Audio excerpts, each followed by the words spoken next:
Welcome to Luca and Miguel. Enjoy the video. You already have the file open, so start converting now.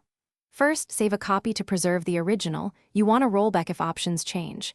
Make sure the document is complete, images, fonts, and track changes finalized, because PDF snapshots content. Next, choose File, then either Save As or Export depending on your Microsoft app. These are the first actionable steps that launch the PDF workflow. Once done, you'll pick Format and Quality options in the next step. Now you select the actual PDF settings. In Word or PowerPoint, pick Export, create PDF/XBS, or Save As and choose PDF. In Excel, use Save As and set PDF. Use Standard for high quality and print, or Minimum to minimize file size for email. Click Options to include bookmarks, document properties, or to select page ranges.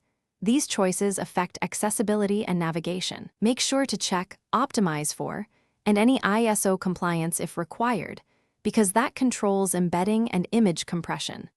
Finish by choosing a clear file name and destination, then click Save or Publish. Immediately open the resulting PDF and scan pages for layout shifts, missing fonts, broken links, or interactive elements that didn't transfer. If something looks wrong, export again but enable Embed Fonts or use the Print to PDF option, which often flattens layout differences. If printable output still fails, install a virtual PDF printer or update your Microsoft app. These steps usually resolve conversion and compatibility problems quickly.